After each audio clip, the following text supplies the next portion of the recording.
plágio? Plágio não é copiar e colar o nome do outro, é de fato fazer esses problemas durante o trabalho. Sabendo que 80% é a ideia dos outros, porém vocês vão fazer as contribuições e vão poder escrever, pode ser 30% teu, não tem problema, só não vai ser ao contrário, 90% teu e 10% de obra, que seria uma monografia. Mas o que vocês têm que ter na cabeça é assim, ó, se eu tivesse que dizer para vocês o que é uma monografia, eu diria que ela nada mais é do que a arte de amarrar a ideia dos outros. É fazer a amarração das ideias dos outros. É claro que os outros são os doutrinadores, são as obras. E eu só vou pegar as ideias que eu quero, que me interessam ao meu tema, é óbvio. Então o trabalho é teu justamente porque é você que diz o que você vai pegar de cada um dos doutrinadores.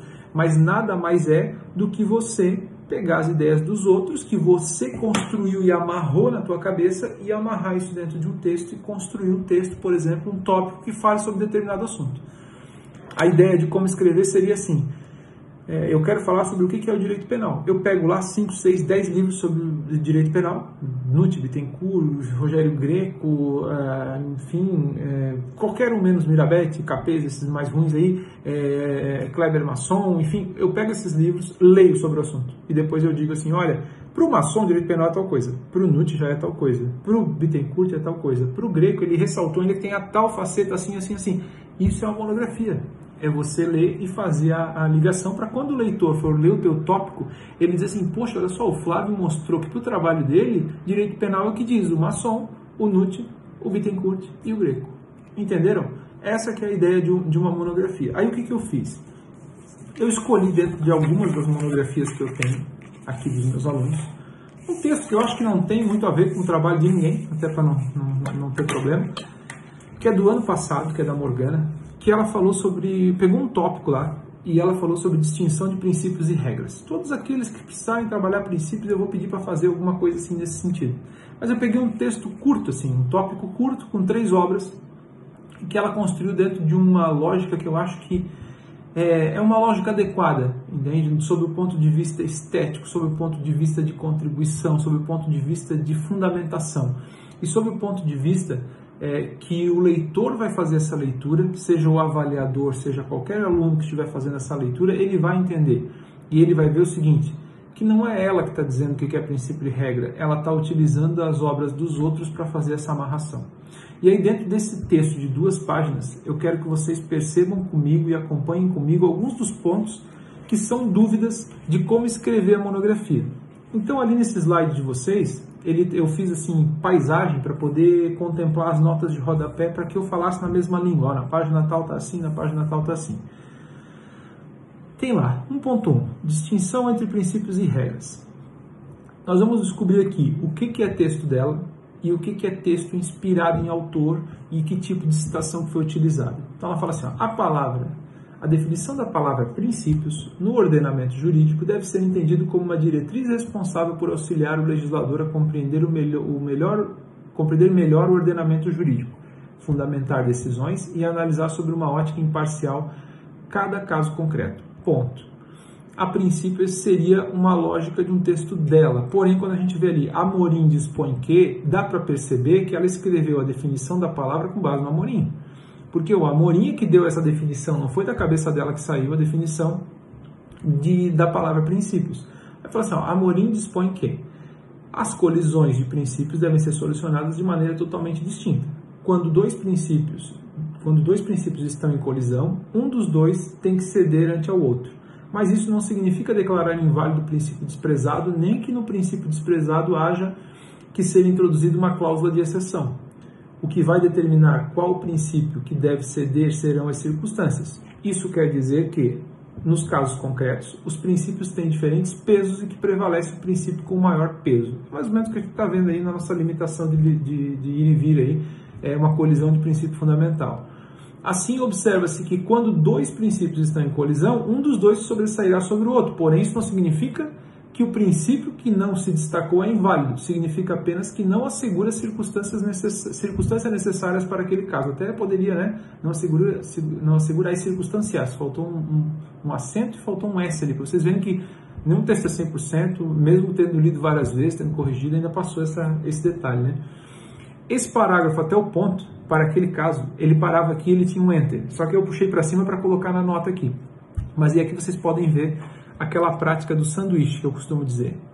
O sanduíche é o seguinte: o hambúrguer teu é a citação direta, que está aqui no meio, que é as colisões dos princípios. Só que o hambúrguer não fica voando, ele tem embaixo e em cima 2 pães. A cabeça de gordo, né? Mas é a definição da palavra princípios, o texto introdutório chamando a citação do Amorim e o fechamento aqui, ó, que chega a ser um pouco repetitivo.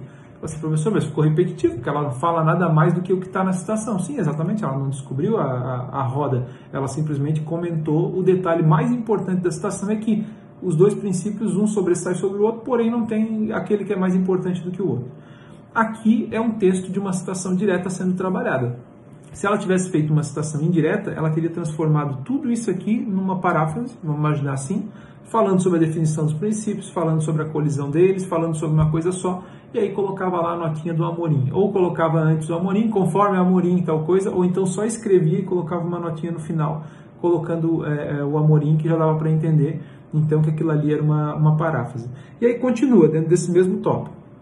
Amorim aqui é Letícia Balsamão Amorim, que é a distinção de princípios e regras, segundo Robert Alexy, lá embaixo, ó, que é uma fonte de internet. Tá vendo a notinha de rodapé 1? Ó, disponível em e tal, acesso em 25 de maio de 2019. É assim que faz uma nota de internet. Eu até dei privilégio a esse texto, justamente a mostrar para vocês o que dá para ser usado em internet e como que se faz a referência. Sendo internet ou não, tem o autor, tem o título e tem o acesso. A diferença de quando não é internet é que daí tem o título do livro, a página, a edição e tal. Na mesma esteira, dispõe Gomes. Aí copia lá o que fala o Gomes. Ó. O direito se expressa por meio de normas. As normas se exprimem por meio de regras ou princípios. As regras disciplinam uma determinada situação. Quando ocorre essa situação, a norma tem incidência. Quando não ocorre, não tem incidência. Para as regras, vale a lógica do tudo ou nada, do do working. Quando duas colidem, fala-se em conflito. Ao caso concreto, uma só é aplicável. Uma afasta a aplicação da outra. O conflito entre regras deve ser resolvido pelos meios clássicos de interpretação. A lei especial derroga a geral e a lei posterior afasta a anterior. Claro, a especialidade, é a questão de atualidade e tal. Princípios são diretrizes gerais de um ordenamento jurídico, ou de parte dele. Seu espectro de incidência é muito mais amplo do que o das regras. Entre eles pode haver colisão, e daí ele fala de colisão e conflito para diferenciar, né?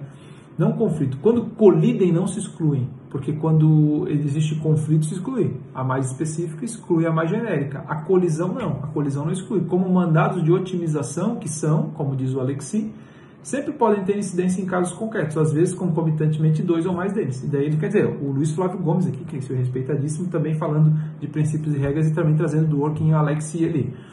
Dessa forma, pode-se concluir que não existe uma hierarquia entre princípios. Olha só a lógica que ela chegou. Daí aqui ela está fazendo um comentário sobre a citação acima e já está mostrando uma palavra que não tem lá na citação, que é a hierarquia. Que daí esse é o texto dela, esse aqui faz parte dos 20% do aluno.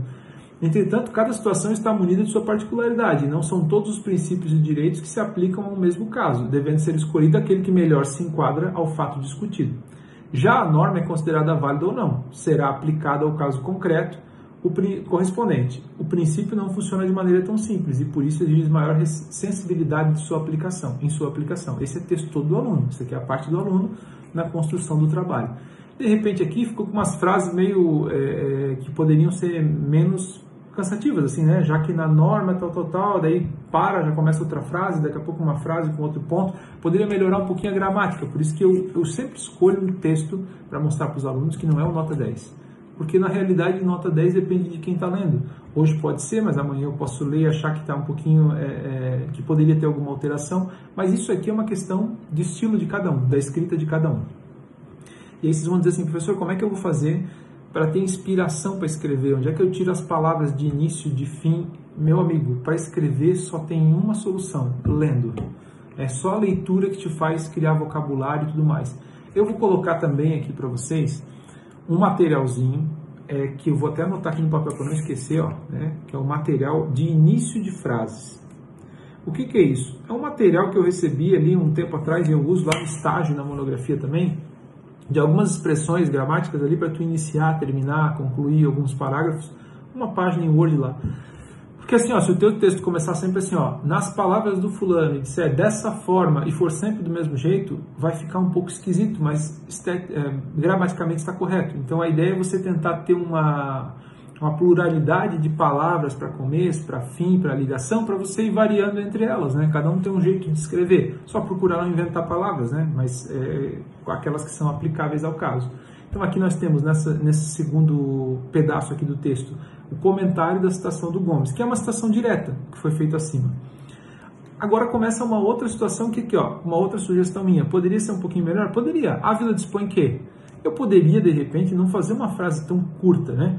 Poderia dizer assim, sobre a distinção entre princípios e regras, Ávila dispõe que, e daí botava uns 3 pontinhos e colocava assim, ó, não pode ser baseada, utilizava até um pedaço do texto dele para fazer uma iniciação e depois fazer o fechamento, mas daí coloca lá que o Ávila dispõe que a distinção entre princípios e regras, segundo a Lexi, não pode ser baseada no modo tudo ou nada de aplicação proposto por Dworkin, mas deve